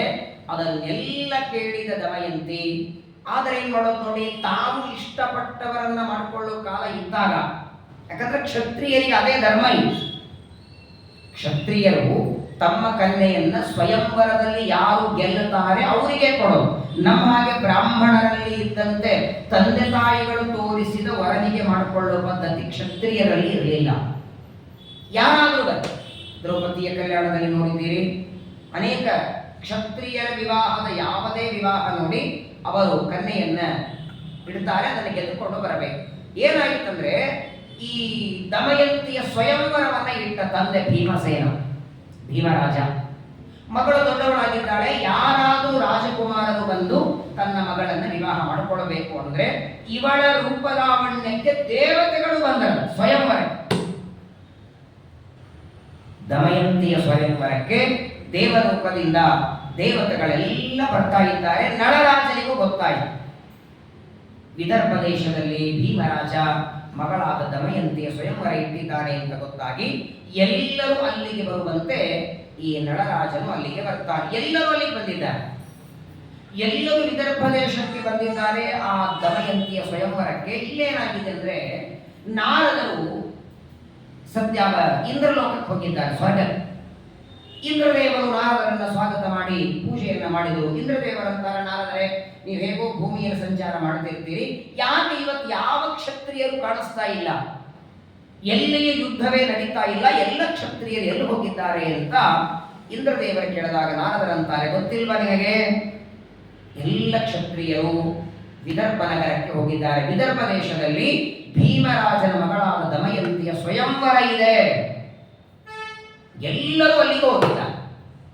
ಕ್ಷತ್ರಿಯ ರಾಜರೆಲ್ಲ ಹೋಗಿದ್ದಾರೆ ಅಂತ ಗೊತ್ತಾದ ಕ್ಷಣ ಆಗ ನಾರದರ ಮಾತನ್ನ ಕೇಳಿದಂತಹ ಇಂದ್ರದೇವರು ನಾರದರಿಗಂತಾರೆ, ಸರಿ, ಹಾಗಾದರೆ ಯಾವ ಕ್ಷತ್ರಿಯರು ಅತ್ಯಂತ ಪ್ರಭಾವಶಾಲಿ ಯುದ್ಧದಿಂದ ಆ ದಮಯಂತಿಯನ್ನ ವಿವಾಹ ಮಾಡಿಕೊಂಡು ಬರ್ತಾರೆ ಅವರನ್ನ ವಿಶೇಷವಾಗಿ ನಾನು ಸತ್ಕಾರ ಮಾಡುತ್ತೇನೆ. ಅಷ್ಟು ದೊಡ್ಡದಾದಂತಹ ಸ್ವಯಂವರ, ಎಲ್ಲರೂ ಅಲ್ಲಿಗೆ ಬಂದಿದ್ದಾರೆ. ಏವ ಮುಕ್ತಸ್ತು ಶಕ್ರೇಣ ನಾರದ ಪ್ರತ್ಯುವಾಚ ಶೃಣುಮೇ ಭಗವನ್ ಯಾ ರಾಜನ್ ಏನ ದೃಶ್ಯಂತೆ ಮಹೀಕ್ಷತೆ. ಕೊನೆಗೆ ಆದರೆ ವಿಚಿತ್ರ ನೋಡಿ, ಬಂದದ್ದು 100 ಜನ ರಾಜರು, ಆದರೆ ದಮಯಂತಿ ನಿರೀಕ್ಷೆ ಮಾಡುತ್ತಾ ಇರೋದು ನಳರಾಜನನ್ನ ಮಾತ್ರ. ಯಾಕಂದ್ರೆ ಅವಳಿಗೆ ಎಲ್ಲ ಊರಿನ ಪ್ರಜೆಗಳು ನಳರಾಜನ ಚರಿತ್ರೆಯನ್ನು ಹೇಳಿದ್ದಕ್ಕೆ ಅವನನ್ನೇ ನೋಡುತ್ತಾ ಇದ್ದಾಳೆ. ಕೊನೆಗೆ ನಳರಾಜನು ಬರ್ತಾನೆ. ಆ ಉತ್ತಮವಾದ ಸ್ವಯಂವರದೊಳಗೆ ನಳರಾಜ ಗೆಲ್ಲುತ್ತಾನೆ. ಅವರಿಬ್ಬರಿಗೆ ಮೊದಲು ನೇರವಾಗಿ ಮದುವೆಯಾಗಲಿಲ್ಲ, ಸಂದೇಶ ಕಳಿಸ್ತಾಳೆ ಅವಳು. ದಮಯಂತಿ ಪತ್ರವನ್ನು ಬರೆದು ಸಂದೇಶ ಕಳಿಸ್ತಾಳೆ. ಆ ಸಂದೇಶಕ್ಕೆ ಇವನು ಪ್ರತಿಯಾಗಿ ಉತ್ತರವನ್ನು ಕೊಡ್ತಾನೆ. ಬಹಳ ವಿಸ್ತಾರ ಇದೆ. ಯಾಕಂತ ಕೇಳಿ, ಅರ್ಜುನ ತಪಸ್ಸಿಗೆ ಹೋಗಿದ್ದಾನೆ, ತಪಸ್ಸಿನಿಂದ ಅರ್ಜುನ ಬರ್ತಾ ಇಲ್ಲ. ಅರ್ಜುನ ಬರೋವರೆಗೆ ಇವರಿಗೆ ಮನಸ್ಸು ಬರ್ತಾ ಇಲ್ಲ. 4 ಜನರಿಗೆ ಕಾಲ ಕಳೆಯೋದು ಹೇಗೆ, ಹೊತ್ತು ಹೋಗುವುದು ಹೇಗೆ ಅಂತಿದ್ದಾರೆ. ಅನಾಯಾಸ ಋಷಿಗಳ ಒಂದು ಕಥೆ ಹೇಳ್ತಿದ್ದಾರೆ. ಈ ನಳದಮಯಂತಿಯರ ಕಥೆಯನ್ನು ಎಷ್ಟು ವಿಸ್ತಾರವಾಗಿ ಬೃಹದಶ್ವರು ಹೇಳ್ತಾರಂದ್ರೆ 1 ತಿಂಗಳಲ್ಲ 2 ತಿಂಗಳು ಕೇಳಬಹುದು. ಅವರು ಖಾಲಿ ಇದ್ರಲ್ಲಿ ಪಾಂಡವರು. ಅರ್ಜುನ ಬರೋವರೆಗೂ ಅವರಿಗೆ ಬೇಕಾದಷ್ಟು ಸಮಯ ಇತ್ತು. ತಪಸ್ಸಿನಿಂದ ಅರ್ಜುನ ಬರೋವರೆಗೂ ಈ ಕಥೆಗಳನ್ನೇ ಅವರು ಹೇಳ್ತಾ ಮುಂದೆ ಆ ನಳರಾಜನ ಜೊತೆಗೆ ದಮಯಂತಿಯ ವಿವಾಹವಾಗ್ತದೆ. ವಿವಾಹವಾದ ಮೇಲೆ ಕೆಲವು ದಿನಗಳ ನಂತರದಲ್ಲಿ ಗಂಡ ಹೆಂಡತಿಯಲ್ಲಿ ಸ್ವಲ್ಪ ಕಲಹ ಆಗ್ತದೆ. ನಳರಾಜನಿಗೂ ದಮಯಂತಿಗೂ ಮಧ್ಯದಲ್ಲಿ ಸ್ವಲ್ಪ ಕಲಹವಾಗ್ತದೆ. ಅನಂತರದಲ್ಲಿ ಮತ್ತೆ ಅಲ್ಲಿ ದೇವತೆಗಳೆಲ್ಲ ಬಂದು ಅವರಿಬ್ಬರ ಆ ಒಂದು ಕಲಹವನ್ನು ದೂರ ಮಾಡ್ತಾರೆ. ಹೀಗೆ ವಿಸ್ತಾರವಾಗಿ ಆ ನಳರಾಜ ದಮಯಂತಿಯನ್ನು ವಿವಾಹ ಮಾಡಿಕೊಂಡು ಅರಣ್ಯದಲ್ಲಿ ಅನೇಕ ವರ್ಷ ಕಳೆದು ಅನಂತರದಲ್ಲಿ ತನ್ನ ರಾಜ್ಯಕ್ಕೆ ತಿರುಗಿ ಬರ್ತಾನೆ. ಈ ಎಲ್ಲ ಕಥೆಯನ್ನ ಜ್ಞಾನಿಗಳಾದಂತಹ ಬೃಹದಶ್ವರು ಧರ್ಮರಾಜನ ಮುಂದೆ ಹೇಳ್ತಿದ್ದಾರೆ. ಕಾರಣ ಅರ್ಜುನ ಇನ್ನೂ ಬರ್ತಿಲ್ಲ, ರಾಜ್ಯ ಕಳ್ಕೊಂಡು ಅರಣ್ಯದಲ್ಲಿದ್ದೇವೆ, ಬಹಳ ದುಃಖದಲ್ಲಿ ನಾನಿದ್ದೇನೆ ಅಂತ ಧರ್ಮರಾಜ ಅಂದದ್ದಕ್ಕೆ ನೀನು ದುಃಖದಲ್ಲಲ್ಲ, ನಿನಗಿಂತಲೂ 10 ಅಲ್ಲ 100 ಪಟ್ಟು ದುಃಖವನ್ನ ಈ ನಳರಾಜ ಅನುಭವಿಸಿದ. ಅರಣ್ಯದೊಳಗೂ ಅವನಿಗೆ ನಾನಾ ರೀತಿಯಾದ ದುಃಖ ಆಯಿತು. ನಿಮಗೆ ದ್ರೌಪದಿಯನ್ನ ಪಡೆಯುವಾಗ ಬರೇ ಆ ಮತ್ಸ್ಯಯಂತ್ರ ಭೇದ ಮಾಡಿ ನೀವು ಅನಾಯಾಸವಾಗಿ ದ್ರೌಪದಿಯ ವಿವಾಹ ಮಾಡಿಕೊಂಡ್ರೆ ಅವನಿಗೆ ಆಗಿರಲಿಲ್ಲ. ದಮಯಂತಿಯ ಸ್ವಯಂವರದಲ್ಲಿ ಎಲ್ಲ ರಾಜರನ್ನ ಗೆದ್ದು ಇವ ವಿವಾಹ ಮಾಡಿಕೊಳ್ಬೇಕು. ಮದುವೆಯಲ್ಲಿ ಅವನಿಗೆ ದುಃಖ, ಮದುವೆ ಆದ ಮೇಲೆ ದುಃಖ, ಮಾತು ಮಾತಿಗೆ ಸಣ್ಣ ಸಣ್ಣ ಮಾತಿಗೆ ಜಗಳ ಆಗಬೇಕು. ಹಾಗೆ ನೋಡಿದ್ರೆ ನೀವು 5 ಜನ ಗಂಡಂದ್ರ ದ್ರೌಪದಿಗೆ ಆದರೆ ಒಂದು ದಿನ ನಿಮ್ಮಲ್ಲಿ ಕಲಹ ಆಗಿಲ್ಲ. ದ್ರೌಪದಿಯ ನಿಮಿತ್ತವಾಗಿ ದ್ರೌಪದಿಯ ವಿಷಯದಲ್ಲಿ ನಿಮಗೆ ಒಂದು ದಿನ ಕಲಹ ಆಗಿಲ್ಲ. ಆದ್ರೆ ಒಬ್ಬರೇ ಹೆಂಡತಿ ಇದ್ರು ಕಲಹ ನಡೀತಿತ್ತವರಲ್ಲಿ. ಅಷ್ಟೆಲ್ಲ ದುಃಖಗಳನ್ನ ಕಷ್ಟಗಳನ್ನ ಅನುಭವಿಸಿದಂತಹ ನಳರಾಜ ಮುಂದೆ ದಮಯಂತಿಯನ್ನ ಕರ್ಕೊಂಡು ರಾಜ್ಯಕ್ಕೆ ಬರ್ತಾನೆ. ಈ ಕಥೆಯನ್ನ ಜ್ಞಾನಿಗಳಾದ ಬೃಹದಶ್ವರು ತಿಳಿಸ್ತಾರೆ. ಧರ್ಮರಾಜನಿಗೆ ತಿಳಿಸಿ, ನೀನು ವ್ಯರ್ಥವಾಗಿ ದುಃಖ ಪಡ್ತಿದ್ದಿ, ನಿನಗಿಂತಲೂ ದುಃಖ ಪಡೋರು ಪ್ರಪಂಚದಲ್ಲಿದ್ದಾರೆ. ಇಷ್ಟು ಹೇಳಿದಾಗ ಸ್ವಲ್ಪ ಸಮಾಧಾನ ಆಯಿತು. ನಾನೇ ಬಹಳ ದುಃಖದಲ್ಲಿದ್ದೇನೆ, ಎಲ್ಲವನ್ನ ಕಳ್ಕೊಂಡಿದ್ದೇನೆ ಅನ್ನುವ ಚಿಂತೆಯೊಳಗೆ ಧರ್ಮರಾಜ ಒದ್ದಾಡ್ತಿದ್ದ. ಅಷ್ಟು ಹೇಳಿ ಬೃಹದಶ್ವರ ಆ ಋಷಿಗಳ ಪಾದ ಪೂಜೆ ಮಾಡ್ತಾನೆ. ಅವ್ರು ಹೇಳ್ತಾರೆ, ನಾನು ಹೋಗಿ ಬರ್ತೇನೆ. ಸರಿ ಅಂತ ಹೋದು. ಬೃಹದಶ್ವರು ಬಂದು ನಳದಮಯಂತಿಯರ ಕಥೆಯನ್ನ ಹೇಳಿ, ನಿನಗಿಂತಲೂ ಮಹಾ ಕಷ್ಟದಲ್ಲಿ ಆ ರಾಜ ಕಳೆದ ಅಂತ ಹೇಳಿ ಅವರು ಹೋದ ಮೇಲೆ ಸ್ವಲ್ಪ ಹೊತ್ತಾದ ಮೇಲೆ ಧರ್ಮರಾಜ ಮತ್ತೆ ಭೀಮಸೇನ ದೇವರಿಗೆ ಹೇಳ್ತಾನೆ, ಎಲ್ಲ ತಮ್ಮಂದರಿಗೆ ಹೇಳ್ತಾನೆ, ಅರ್ಜುನ ತಿರುಗಿ ಬರುವವರೆಗೆ ನಾವಿಲ್ಲಿರೋದು ಬೇಡ, ಬೇರೆ ಎಲ್ಲಾದ್ರೂ ಹೋಗೋಣ. ಇದೇ ಜಾಗದೊಳಗಿದ್ರೆ ಅರ್ಜುನನ ನೆನಪು ಆಗ್ತದೆ, ಅವನು ನಮ್ಮ ಜೊತೆಗೆ ಇಲ್ಲ ಅನ್ನುವ ನೆನಪು ನಮ್ಮನ್ನ ಚುಚ್ಚುವಂತೆ ಮಾಡುತ್ತದೆ. ಸ್ವಲ್ಪ ಈ ಅರಣ್ಯವನ್ನ ಬಿಟ್ಟು ಬೇರೆ ಅರಣ್ಯಕ್ಕೆ ಹೋಗೋಣ. ಜಾಗ ಬದಲಾದರೆ, ಸ್ಥಳ ಬದಲಾದರೆ ಮನಸ್ಸಿಗೆ ಸ್ವಲ್ಪ ಸಮಾಧಾನವಾಗ್ತದೆ, ಹೋಗೋಣ ಅಂತ. ಸಹಿತೇಷಾಂ ಮಹೇಶ್ವಾಸ ಧೃತಿರಾಸೀತ್ ಅನೀತಿಕತ. ಆಗಲಿ ಸರಿ ಅಂತ ಅಣ್ಣನ ಮಾತನ್ನ ಕೇಳಿ ಆ ದ್ವೈತವನದಿಂದ 4 ಜನ, ಧರ್ಮರಾಜ, ಭೀಮ, ನಕುಲ, ಸಹದೇವರು ಹಾಗೂ ದ್ರೌಪದಿ 5 ಜನ ಅಲ್ಲಿಂದ ಸ್ವಲ್ಪ ಕಾಮ್ಯಕ ಅನ್ನುವ ಅರಣ್ಯಕ್ಕೆ ಪ್ರವೇಶ ಮಾಡ್ತಾರೆ. ಯಾರ ಮನಸ್ಸಿನಲ್ಲಿ ಸಂತೋಷ ಇಲ್ಲ, ಏನೋ ದುಃಖ. ನೋಡಿದ್ರೆ ಬರ್ತಾನೆ ಅರ್ಜುನ, ಆದ್ರೆ ವ್ಯಾಸರು ಹೇಳಿದ್ರಲ್ಲ, 18 ದಿವಸದ ಯುದ್ಧದೊಳಗೆ ಅರ್ಜುನನೇ ಪ್ರಧಾನವಾಗಿ ಯುದ್ಧ ಮಾಡ್ತಾನೆ, ಅವನೇ ಶತ್ರುಗಳನ್ನ ಕೊಲ್ಲೋದು ಅಂತ ಹೇಳಿದ್ದಕ್ಕೆ ಅರ್ಜುನ ಬರುವ ನಿರೀಕ್ಷಣೆ ಮಾಡ್ತಾ ಇದ್ದಾರೆ.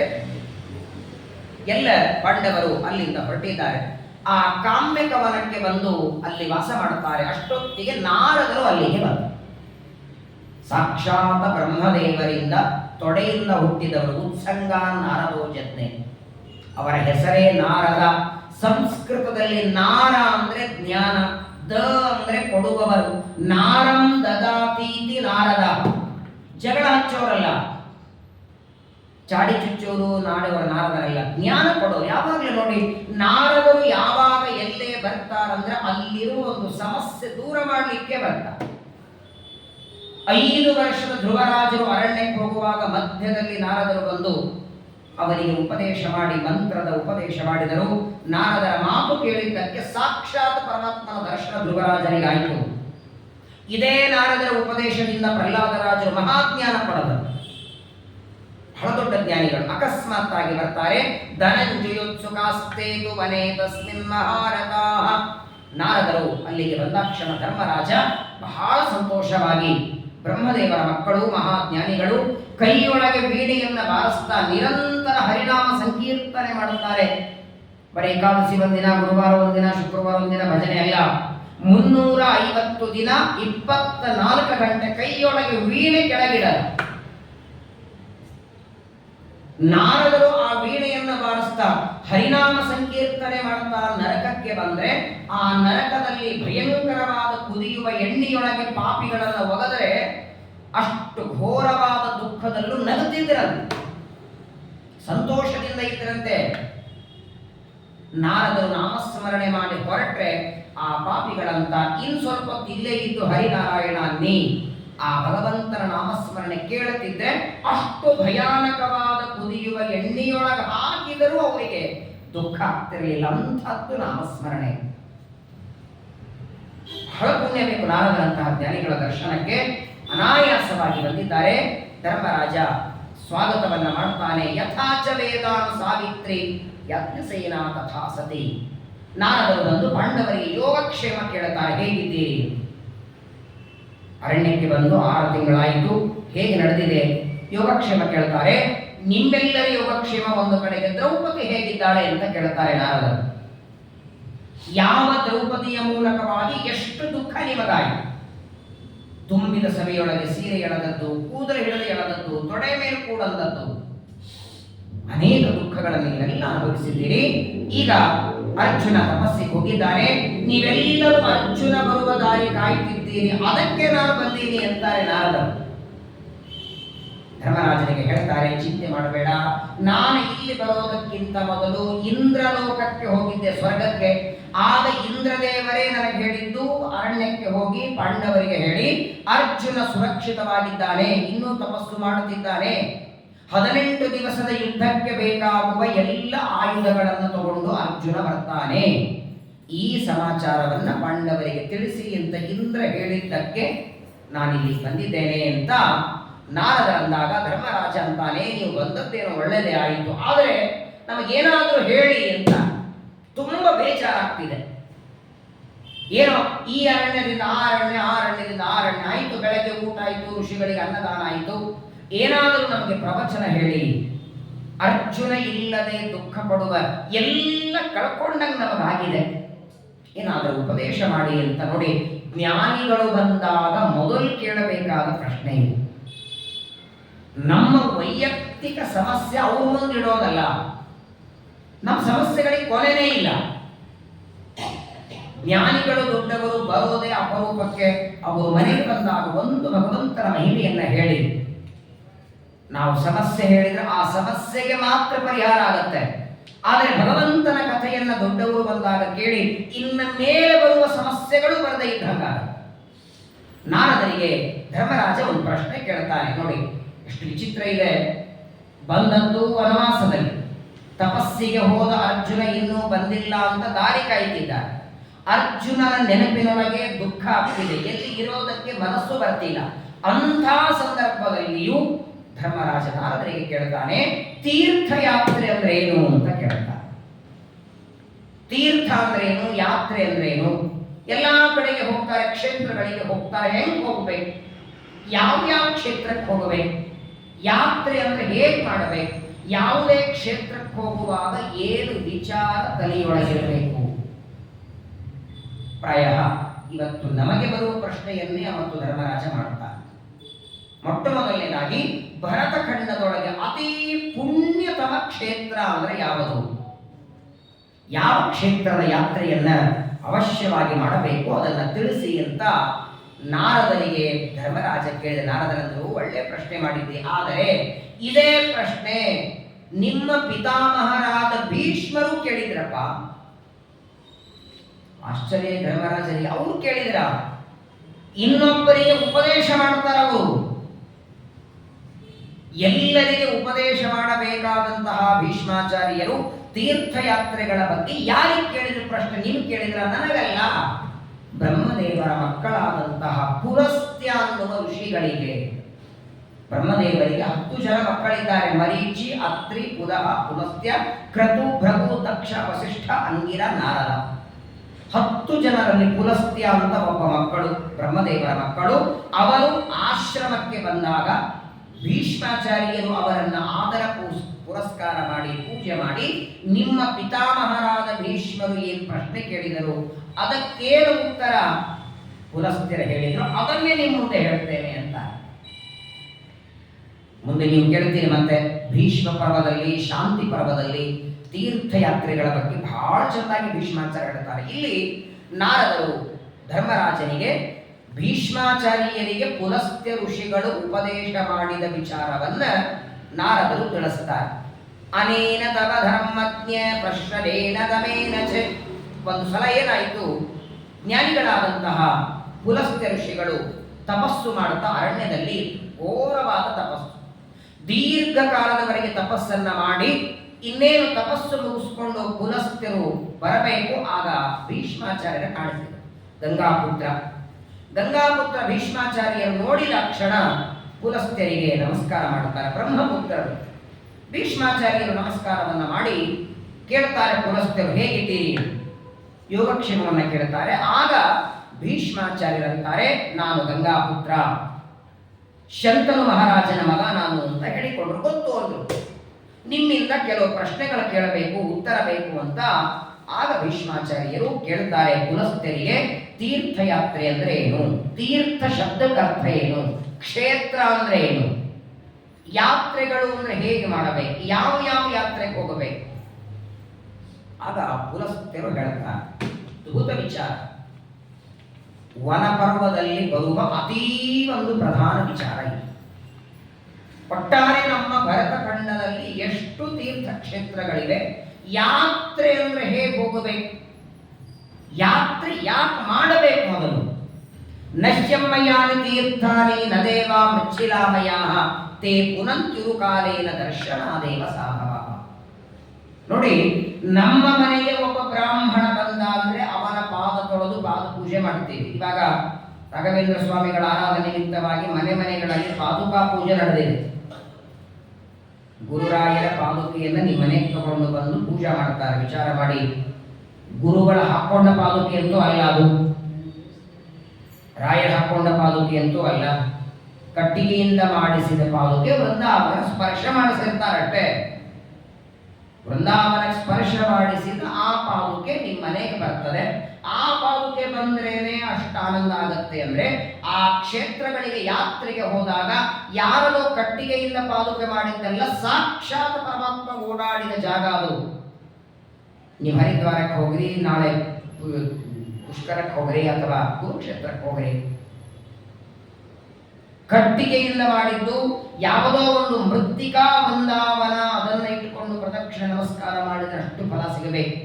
ರಾಯರ ವೃಂದಾವನದ ಮೇಲೆ ಇಟ್ಟ ಮಣ್ಣು, ಆ ಮಣ್ಣನ್ನು ತಂದು ಒಂದು ಮೃತ್ತಿಕಾ ವೃಂದಾವನ ಮಾಡಿ ಪೂಜೆ ಮಾಡ್ತೀವಿ, ಅಷ್ಟಕ್ಕೆ ಫಲ ಸಿಗತ್ತಂದ್ರೆ ಆ ಮಣ್ಣಿಗೆ ಶಕ್ತಿ ಇರಬೇಕಾದ್ರೆ ದೇವರೇ ಓಡಾಡಿದ ಮಣ್ಣು.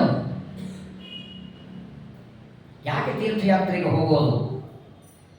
ಕೈಯಲ್ಲಿ ದುಡ್ಡಿದೆ, ಒಟ್ಟಿಗೆ ಹೀಗೆ ತಿರುಗಾಡಿ ಬರೋಣ ಅಂತ ಹೋಗೋದಕ್ಕಲ್ಲ. ಬಹಳ ಸುಂದರವಾಗಿ ಪುಲಸ್ತ್ಯರು ಹೇಳ್ತಾರೆ, ಮೊಟ್ಟ ಮೊದಲನೇದಾಗಿ ಯಾವುದೇ ಕ್ಷೇತ್ರಕ್ಕೆ ಹೋಗಬೇಕಾದ್ರೆ ಅಲ್ಲಿ ಭಗವಂತನ ಸನ್ನಿಧಾನ ಇದೆ. ಅಸ್ತಿಮೇ ಭಗವನ್ ಕಶ್ಚಿತ ತೀರ್ಥಾನಿ ಪ್ರತಿ ಸಂಶಯ. ಎಲ್ಲೇ ಹೋಗಿನಿ, ಯಾವುದೇ ತೀರ್ಥಕ್ಷೇತ್ರಕ್ಕೆ ಹೋದರೂ ಮೊಟ್ಟ ಮೊದಲನೇದ್ದು ಭಗವಂತನ ಚಿಂತನ. ಅಲ್ಲಿರುವ ಮಣ್ಣು, ಅಲ್ಲಿರುವ ನೀರು, ಅಲ್ಲಿರುವ ಎಲೆ, ಅಲ್ಲಿರುವ ಗಾಳಿ, ಅಲ್ಲಿರುವ ಉಸಿ, ಎಲ್ಲದರಲ್ಲೂ ಭಗವಂತನ ಸನ್ನಿಧಾನ. ನೀವು ಹರಿದ್ವಾರಕ್ಕೆ ಹೋಗ್ರಿ, ಕಾಶಿಗೆ ಹೋಗ್ರಿ, ಪುಷ್ಕರಕ್ಕೆ ಹೋಗ್ರಿ, ಬದರಿಗೆ ಹೋಗ್ರಿ, ಬಹಳ ಸುಂದರವಾಗಿ ಹೇಳ್ತಾರೆ. ಎಷ್ಟು ನೋಡಿ, ದಶಕೋಟಿ ಸಹಸ್ರಾಣಿ ತೀರ್ಥಾನಾಂ ವೈ ಮಹೀತಲೆ ಸಾನ್ನಿಧ್ಯಂ ಪುಷ್ಕರೇ ಯೇಷಾಂ ಸಂಧ್ಯಂ ಗುರುನಂದನ. ಪುಲಸ್ತ್ಯರು ಭೀಷ್ಮಾಚಾರ್ಯರಿಗೆ ತೀರ್ಥಕ್ಷೇತ್ರಗಳ ವರ್ಣನೆ ಮಾಡುವಾಗ ಮೊದಲು ಪುಷ್ಕರ ತೀರ್ಥದ ಬಗ್ಗೆ ಹೇಳ್ತಾರೆ. ಪುಷ್ಕರದೊಳಗೆ ಬ್ರಹ್ಮದೇವರ ದೇವಸ್ಥಾನ ಇದೆ. ಇಡೀ ಭರತ ಖಂಡದೊಳಗೆ ಬ್ರಹ್ಮದೇವರ ದೇವಸ್ಥಾನ ಬೇರೆ ಕಡೆಗಿಲ್ಲ, ಪುಷ್ಕರದಲ್ಲಿ ಮಾತ್ರ.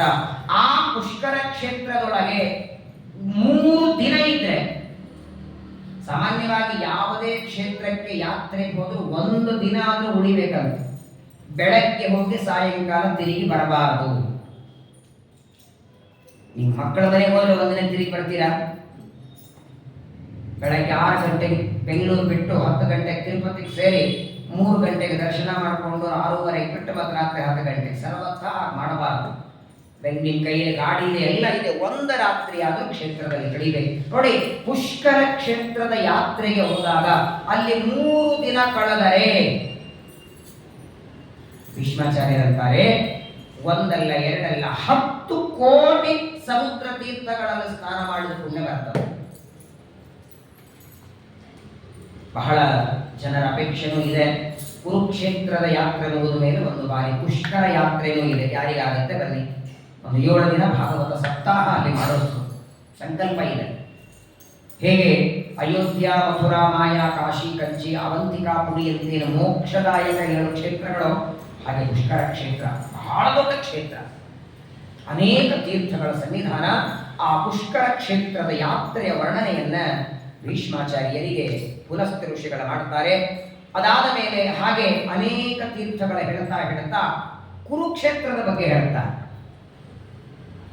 ಕುರುಕ್ಷೇತ್ರದ ಯಾತ್ರೆ ಎಷ್ಟು ಪುಣ್ಯದಾಯಕ. ಪ್ರದಕ್ಷಿಣಂ ತತಕೃತ್ವಾ ಯಾಚಿತಾ ಪತನಂ ವ್ರಜೇತ ಅಯಮೇತಸ್ಯ ಯಜ್ಞಸ್ಯ ಫಲಮಾಪ್ನೋತಿ ಮಾನವಃ ಮಹಾಫಲಂ ತಥೋ ರಾಜನ್. ಭೀಷ್ಮಾಚಾರ್ಯರಿಗೆ ಅಂತಾರೆ, ಎಲ್ಲ ತೀರ್ಥಗಳಲ್ಲಿ ಯಾತ್ರೆ ಮಾಡೋದು ಒಂದು, ಭರತಖಂಡದಲ್ಲಿರುವ ಸಕಲ ತೀರ್ಥಗಳ ಯಾತ್ರೆ ಒಂದು ಕಡೆಗಾದರೆ ಕುರುಕ್ಷೇತ್ರದ ಯಾತ್ರೆನೇ ಇನ್ನೊಂದು ಕಡೆಗೆ. ಯಾತ್ರೆ ಬೇಡ, ಪ್ರಾತಃ ಕಾಲ ಎದ್ದಾಕ್ಷಣ ಕುರುಕ್ಷೇತ್ರಂ ಗಮಿಷ್ಯಾಮಿ. ಹೆಂಗೆ ಕಾಶಿಂ ಗಮಿಷ್ಯಾಮಿ, ಕಾಶಿಗೆ ಹೋಗ್ತೇನೆ ಅಂದಾಗ ಪುಣ್ಯ ಬರುತ್ತಲ್ಲ, ಆಗ ಹಾಸಿಗೆ ಮೇಲೆ ಕೂತ್ಕೊಂಡು ಬರೀ ಕುರುಕ್ಷೇತ್ರಕ್ಕೆ ಹೋಗ್ತೇನೆ ಅಂದ್ರೆ ಸಾಕು. ಕೋಟಿ ಕೋಟಿ ಜನ್ಮಗಳಲ್ಲಿ ಮತ್ತೆ ಒಳ್ಳೆ ಸಾತ್ವಿಕವಾದಂತಹ ಜನ್ಮ ಬರುತ್ತದೆ. ಅಷ್ಟು ಪವಿತ್ರವಾದ ಕ್ಷೇತ್ರ ಕುರುಕ್ಷೇತ್ರ. ಯಾಕಂದ್ರೆ ಅದು ಬರೇ ಕ್ಷೇತ್ರ ಅಲ್ಲ, ಧರ್ಮ ಕ್ಷೇತ್ರವಾದ ಕುರುಕ್ಷೇತ್ರ. ವಾಸ್ತವಿಕವಾಗಿ ಜಗತ್ತಿನೊಳಗೆ ಎಲ್ಲರೂ ಅಂತಾರೆ ಯುದ್ಧ ಮಾಡಿದ ಜಾಗ, ಕೌರವರ ಪಾಂಡವರು ಹೊಡೆದಾಡಿದ್ದು ನಿಜ, ಯುದ್ಧ ಜಾಗವಾದರೂ ಧರ್ಮಕ್ಷೇತ್ರ ಅದು. ನೋಡಿ ಹೇಳ್ತಾರೆ, ತಥೋ ಗಚ್ಚೇತ ರಾಜೇಂದ್ರ ಕುರುಕ್ಷೇತ್ರಮವಿಷ್ಟುತಂ ಪಾಪೇಭ್ಯೋ ವಿಪ್ರಮುಚ್ಯಂತೆ ತದ್ಗತಾ ಸರ್ವಜಂತವಃ. ಒಂದು ದಿನ ಕುರುಕ್ಷೇತ್ರದಲ್ಲಿ ಹೋಗಿ ಇದ್ರೆ ಸಾಕು, ಪರ್ವತದಷ್ಟು ಪಾಪಗಳಿರಲಿ ಅದನ್ನ ದೇವರು ಭಸ್ಮ ಮಾಡ್ತಾನೆ. ಪರಶುರಾಮ ದೇವರು 5 ಮಡುಗಳನ್ನ ಮಾಡಿ ಕುರುಕ್ಷೇತ್ರದಲ್ಲಿ ಇಟ್ಟಿದ್ದಾರೆ. ದೊಡ್ಡದಾದಂತಹ ಭೀಷ್ಮ ಸರೋವರ ಇದೆ. ಭೀಷ್ಮಾಚಾರ್ಯರಿಗೆ ಅರ್ಜುನ ನೀರು ಕುಡಿಸಿದ್ದು, ಭೀಷ್ಮರು ಎಲ್ಲಿ ಮಲಗಿಕೊಂಡು ಶಾಂತಿ ಪರ್ವ, ಅನುಶಾಸನ ಪರ್ವಗಳ ಉಪದೇಶ ಮಾಡಿದರೋ ಅಂಥ ಪವಿತ್ರ ಭೂಮಿ ಕುರುಕ್ಷೇತ್ರ. ಸಾಕ್ಷಾತ್ ಕೃಷ್ಣ ಪರಮಾತ್ಮನ ಮುಖಕಮಲದಿಂದ ಯಾ ಸ್ವಯಂ ಪದ್ಮನಾಭಸ್ಯ ಮುಖ ಪದ್ಮಾತ್ ವಿನಿಸೃತ ಗೀತಾ ಸುಗೀತಾ ಕರ್ತವ್ಯ ಕಿಮನ್ನೇ ಶಾಸ್ತ್ರ ವಿಸ್ತಾರೆ. ಯಾವತ್ತಾದರೂ ಒಂದಿನ ನೀವು ಗಾಡಿ ಮೇಲೆ ಹೋಗುವಾಗ ನೀವು ಹುಟ್ಟಿದ ಹಾಸ್ಪಿಟ್ಲ್ ಬಂತು ಅಂದ್ರೆ ಹಿಂದಿದ್ದವ್ರಿಗೆ ತೋರಿಸ್ತೀವಿ, ಇಲ್ಲೇ ನೋಡಿ ನಮ್ಮ ಅವತಾರ ಆಗಿದ್ದು, ನಾವು ಹುಟ್ಟಿದ್ದಿದೆ ಹಾಸ್ಪಿಟಲ್ ಅಲ್ಲಿ, ಆ ಪಾಪದ ಜೀರ್ಣೋದ್ಧಾರ ಆಗಿರ್ತದೆ. ನೀವು ಹುಟ್ಟಿದಾಗ ಸಣ್ಣ ಹಾಸ್ಪಿಟಲ್ ಇರ್ತದೆ, ಹಾಗೆ ನಾವು ಹುಟ್ಟಿದ ಹಾಸ್ಪಿಟಲ್ ನೋಡಿದರೆ ಇಷ್ಟ ಆನಂದ, ಕುರುಕ್ಷೇತ್ರ ನೋಡಿದಾಗ ಇದು ಸಾಮಾನ್ಯ ಯಾರು ಹುಟ್ಟಿದ್ದಲ್ಲ, ಭಗವದ್ಗೀತೆಯ ಜನ್ಮಭೂಮಿ ಅದು. ಅನಂತ ಗುಣಪೂರ್ಣನಾದ ಕೃಷ್ಣ ಪರಮಾತ್ಮನ ಮುಖಕಮಲದಿಂದ ಹೊರಗೆ ಬಂದ ತತ್ವಜ್ಞಾನದ ಸಮುದ್ರ ಅಂದ್ರೆ ಭಗವದ್ಗೀತೆ. 700 ಶ್ಲೋಕ ಇದೆ ಭಗವದ್ಗೀತೆ, ಎಲ್ಲ ಒಳಗಿದೆ. ಕುರುಕ್ಷೇತ್ರಕ್ಕೆ ಒಂದು ಬಾರಿ ಅದು ಹೋಗ್ರಂತಾರೆ, ಕುರುಕ್ಷೇತ್ರಂ ಗಮಿಷ್ಯಾಮಿ ಕುರುಕ್ಷೇತ್ರೇ ವಸಾಮ್ಯಹಂ ಯಯೇವಂ ಸಂತತಂ ಬ್ರೂಯಾ ಸೋಪಿ ಪಾಪೈ ಪ್ರಮುಚ್ಯತೆ. ಪುಲಸ್ತ್ಯರು ಹೇಳ್ತಾರೆ ಭೀಷ್ಮಾಚಾರ್ಯರಿಗೆ, ಯಾವುದೋ ಕಾರಣದಿಂದ ಹೋಗ್ಲಿಕ್ಕಾಗಿಲ್ಲ ಅಥವಾ ಅಸಾಮರ್ಥ್ಯದಿಂದ ಕುರುಕ್ಷೇತ್ರಕ್ಕೆ ಹೋಗ್ಲಿಕ್ಕಾಗಿಲ್ಲ ಅಂದ್ರು ಮನೆಯಲ್ಲಿ ಕೂತ್ಕೊಂಡಾದ್ರೂ ಹೋಗ್ತೇನೆ ಅಂತ ಸಂಕಲ್ಪ ಮಾಡಿದರೂ ಸಾಕು. ಹೋಗ್ತೇನೆ ಅಂತ ಸಂಕಲ್ಪ, ಹೋಗಿ ಒಂದು ದಿನ ಅಲ್ಲಿ ಇರ್ತೇನೆ ಅಂತ ಸಂಕಲ್ಪ. ಅಷ್ಟು ಪವಿತ್ರವಾದಂತಹ ಕ್ಷೇತ್ರ. ಪಾಂಸವೋರಪಿ ಕುರುಕ್ಷೇತ್ರ ವಾಯುನಾ ಸಮುದೀರಿತ. ಏನೋ ಅನಿವಾರ್ಯದಿಂದ ನಮ್ಗೆ ಹೋಗ್ಲಿಕ್ಕಾಗಿಲ್ಲ ಅಂದ್ರೆ ಆ ಕುರುಕ್ಷೇತ್ರದ ಮೇಲಿಂದ ಬರುವ ಗಾಳಿ ಅದು ತಾಕಿದ್ರು ಸಾಕಂತೆ. ನೋಡಿ, ಕುರುಕ್ಷೇತ್ರದಲ್ಲಿಯ ಮಣ್ಣಿನಿಂದ ಬಂದ ಗಾಳಿ ತಾಕಿದರೂ ಸಾಕು. ದೇವಾನುದೇವತೆಗಳೆಲ್ಲ ಭಗವಂತನ ಸೇವೆಗಾಗಿ ಎಲ್ಲಿ ಯುದ್ಧ ನಡೀತೋ ಅಂತಹ ಧರ್ಮಕ್ಷೇತ್ರವಾದ ಕುರುಕ್ಷೇತ್ರ, ಪವಿತ್ರವಾದಂತಹ ತೀರ್ಥ ಅಲ್ಲಿ ಇದೆ. ತತ್ರ ಮಾಸಂ ವಸೇ ಧೀರ. ಸಾಧ್ಯವಾದರೂ 1 ತಿಂಗಳಿರ್ಬೇಕಂತಾರೆ ಭೀಷ್ಮಾಚಾರ್ಯರಿಗೆ ಪುನಸ್ತ್ಯರು. ಕುರುಕ್ಷೇತ್ರದಲ್ಲಿ 1 ತಿಂಗಳು, ಕನಿಷ್ಠ ಪಕ್ಷ 1 ವಾರ ಆದರೂ ಅಲ್ಲಿದ್ದು ಭಗವದ್ಗೀತಾ, ಭಾಗವತ, ಮಹಾಭಾರತ ಶ್ರವಣವನ್ನು ಮಾಡಲೇಬೇಕು. ಅಷ್ಟು ಭಗವಂತನಿಗೆ ಪ್ರೀತ್ಯಾಸ್ಪದವಾದ ಹರಿದ್ವಾರ ಬದರಿಯಂತೆ ಅತ್ಯಂತ ಪವಿತ್ರವಾದಂತಹ ಕ್ಷೇತ್ರ ಕುರುಕ್ಷೇತ್ರ. ಅದರ ಮಹಿಮೆಯನ್ನು ಹೇಳ್ತಾ, ಹಾಗೆ ಒಟ್ಟಾರೆ ಧರ್ಮರಾಜನಿಗೆ ನಾರದರು, ಭೀಷ್ಮಾಚಾರ್ಯರಿಗೆ ಪುಲಸ್ತ್ಯರು ಭೀಷ್ಮರಿಗೆ ಹೇಳಿದ್ದು ನಾರದರು ಧರ್ಮರಾಜನಿಗೆ ಹೇಳ್ತಾರೆ. ಪೂರ್ವ, ಪಶ್ಚಿಮ, ದಕ್ಷಿಣ, ಉತ್ತರ 4 ದಿಕ್ಕುಗಳಲ್ಲಿ ಒಟ್ಟಾರೆ ಎಷ್ಟು ಕ್ಷೇತ್ರಗಳಿವೆ, ಯಾವ ದಿಕ್ಕಿನಲ್ಲಿ ಯಾವ ತೀರ್ಥಕ್ಷೇತ್ರ ಇದೆ, ಅಲ್ಲಿ ಹೇಗೆ ಹೋಗುವುದು, ಏನು ಮಾಡೋದು, ಬಹಳ ಸುಂದರವಾದ ವರ್ಣನೆ ಇದೆ. 8 ಅಧ್ಯಾಯಗಳಿಂದ ಭೀಷ್ಮಾಚಾರ್ಯರಿಗೆ ಪುಲಸ್ತ್ಯರ ವರ್ಣನ ಮಾಡ್ತಾರೆ. ಮೊದಲನೇದಾಗಿ ತೀರ್ಥಕ್ಷೇತ್ರ ಅನ್ನುವಲ್ಲಿ ತೀರ್ಥ ಶಬ್ದಕ್ಕೆ ನಾವೇನು ಶಾಲಿಗ್ರಾಮದ ಮೇಲೆ ಅಭಿಷೇಕ ಮಾಡಿದ್ದು ತೀರ್ಥ ಅನ್ಕೊಂಡಿವಿ, ಅದಲ್ಲ. ತೀರ್ಥ ಅಂದ್ರೆ ಏನು? ಎಲ್ಲಿ ಜ್ಞಾನಿಗಳು ಕೂತು ತಪಸ್ಸು ಮಾಡ್ತಾರೆ, 100 ವರ್ಷ ಒಳಗೆ ಎಲ್ಲಿ ಕೂತು ಸಿದ್ಧಿ ಪಡಿತಾರೋ ಅದು ತೀರ್ಥ ಕ್ಷೇತ್ರ. ಅವರು ಸ್ನಾನ ಮಾಡಿದ್ದ ನದಿ ಅದು ತೀರ್ಥ, ಅವರು ಕೂತು ತಪಸ್ಸು ಮಾಡಿದ ಜಾಗ ಅದು ಕ್ಷೇತ್ರ. ಇಲ್ಲಿ ಕೂತ್ಕೊಂಡು ಯಾರಾದರೂ ಧ್ಯಾನ ಮಾಡುತ್ತಿದ್ರೆ ಈ ಮಾಧ್ವಸಂಗರು ಒಂದು ಕ್ಷೇತ್ರವೇ. ನಾನು ಅನೇಕ ಸಲ ಹೇಳಿದ್ದೇನೆ, 1 ಶಾಲಿಗ್ರಾಮ ಮನೆಯಲ್ಲಿ ಇಟ್ಟುಕೊಂಡು ನಿತ್ಯದಲ್ಲಿ ಅಭಿಷೇಕ ಮಾಡಿ 1 ಹೂವ ಏರಿಸಿ, ತುಳಸಿ ಏರಿಸಿ ಶಾಲಿಗ್ರಾಮದ ಪೂಜೆ ಮನೆಯಲ್ಲಿ ನಡೀತಿದ್ರೆ ಆ ಮನೆಯೇ ಒಂದು ಕ್ಷೇತ್ರ ಅಂತ ಕರಿಬೇಕಂತೆ. 360 ದಿನ ತಪ್ಪದೆ ಭಾಗವತ, ಮಹಾಭಾರತಾದಿ ಗ್ರಂಥಗಳ ಪ್ರವಚನ ಎಲ್ಲಿ ನಡೆಯುತ್ತೋ ಅದು ನಿಜವಾಗಿ ಕ್ಷೇತ್ರ. ಬೇರೆ ಬೇರೆ ಕಡೆಗೆ ಇಷ್ಟು ಸಣ್ಣ ಮಳೆ ಬಂದರೂ ಪ್ರವಚನ ನಿಂತು ಹೋಗಿರ್ತದೆ. ಮಧ್ಯಾಹ್ನ ಊಟ ಆದ್ರೆ ಸಾಯಂಕಾಲ ಪ್ರವಚನಕ್ಕೆ ಬರಲ್ಲ ಯಾರು. ಬಹಳ ವಿಚಿತ್ರ ಇದೊಂದು ದೇವರ ಸಂಕಲ್ಪ, ದೇವರ ಅನುಗ್ರಹ. ಏನೇ ಅಡೆತಡೆಗಳ ಬಂದು ನೋಡಿದ್ರೆ ಇವತ್ತು ಬಹಳ ಜನ ಇಲ್ಲ. ಮಳೆ ಬಂತು ಅಂತ ಬಂದಿಲ್ವೋ, ಅಥವಾ ವರಮಹಾಲಕ್ಷ್ಮಿ ಅಂತ ಬಂದಿಲ್ವೋ, ಏನೋ ಗೊತ್ತಿಲ್ಲ. ಒಟ್ಟಿಗೆ ಆದರೂ 360 ದಿನ ನಿಲ್ಲದೆ ತಪ್ಪದೆ ಅರ್ಧ ಗಂಟೆಯಾದರೂ 1 ಗಂಟೆಯಾದರೂ ಭಗವಂತನ ಮಹಿಮೆಯ ಪ್ರವಚನ ಕ್ಷೇತ್ರ ನಡೆದ ಕ್ಷೇತ್ರ ಅಂತ ಕರೆಯಬೇಕು. ಭೀಷ್ಮಾಚಾರ್ಯ ಬಹಳ ಸುಂದರವಾಗಿ ತಿಳಿಸಿಕೊಡ್ತಾರೆ. ಮುಂದೆ ಅನೇಕ ತೀರ್ಥಗಳ ಬಗ್ಗೆ, ಬದರಿಕಾಶ್ರಮದ ಬಗ್ಗೆ, ಹರಿದ್ವಾರದ ಬಗ್ಗೆ, ಎಲ್ಲ ನದಿಗಳು, ಆ ನದಿಗಳಲ್ಲಿ ಮಾಡಬೇಕಾದ ಸ್ನಾನ, ಅಲ್ಲಿರಬೇಕಾದಂತಹ ಭಗವಂತನ ದರ್ಶನ, ಇದನ್ನೆಲ್ಲ ಜ್ಞಾನಿಗಳಾದಂತಹ ಋಷಿಗಳು, ಯಾವ ನಾರದರು ಧರ್ಮರಾಜನಿಗೆ ಹೇಳುತ್ತಿದ್ದಾರೆ. ಪುಲಸ್ತ್ಯರು ಭೀಷ್ಮಾಚಾರ್ಯರಿಗೆ ಹೇಳ್ತಾ ಇರುವಾಗ ಮಧ್ಯದಲ್ಲಿ ಧರ್ಮರಾಜ ಮತ್ತೆ ಪ್ರಶ್ನೆ ಮಾಡ್ತಾನೆ. ದಕ್ಷಿಣದಲ್ಲಿ ಯಾವ್ಯಾವ ತೀರ್ಥಗಳಿವೆ ಅಂತ ವರ್ಣನ ಮಾಡಿದರು, ಅದರ ನಂತರ ಉತ್ತರದಲ್ಲಿ ಯಾವ್ಯಾವ ತೀರ್ಥಗಳಿವೆ ಅಂತ ವರ್ಣನ ಮಾಡುವಾಗ ಆ ಉತ್ತರದಲ್ಲಿರುವ ಕ್ಷೇತ್ರಗಳ ವರ್ಣನೆಯನ್ನು ಮಾಡುವಾಗ ಧರ್ಮರಾಜ ಅಂತಾನೆ, ಅಲ್ಲೊಂದು ದೊಡ್ಡದಾದ ವನ ಇದೆ, ಅರಣ್ಯ, ಅದು ಯಾರದು, ಆ ವನದ ಬಗ್ಗೆ, ಅರಣ್ಯದ ಬಗ್ಗೆ ಹೇಳಿ ಅಂದಾಗ ಆ ಅರಣ್ಯದ ಒಂದು ವಿಚಾರವನ್ನ ನಾರದರು ತಿಳಿಸಿಕೊಡ್ತಾರೆ. ಅಲ್ಲಿ ದಿತಿದೇವಿಯ 2 ಮಕ್ಕಳಿದ್ರು, ಇಲ್ವಲ, ವಾತಾಪಿ ಅಂತ. ಅವರಿಬ್ಬರು ವಾಸ ಮಾಡುವ ಜಾಗ. ಅಣ್ಣ ಇಲ್ವಲ, ತಮ್ಮ ವಾತಾಪಿ, ಇಬ್ಬರು ದಿತಿದೇವಿಯ ಮಕ್ಕಳು, ಅಸುರರು. ಮಹಾ ದೀರ್ಘಕಾಲ ತಪಸ್ಸು ಮಾಡಿದರು. ಈ ಅಣ್ಣ ಇಲ್ವಲ ಏನ್ ಮಾಡ್ತಿದ್ದ, ನಿತ್ಯದಲ್ಲಿ ಯಜ್ಞ ಹೋಮ ಮಾಡಬೇಕು. ಹೋಮಕ್ಕೆ ಬೇರೆ ಬೇರೆ ಏನು ಯಾವುದೋ ಪ್ರಾಣಿ ಪಕ್ಷಿಯನ್ನ ಇಲ್ಲ, ತನ್ನ ತಮ್ಮನನ್ನೇ ಆಹುತಿಯಾಗಿ ಕೊಡ್ತಿದ್ದ.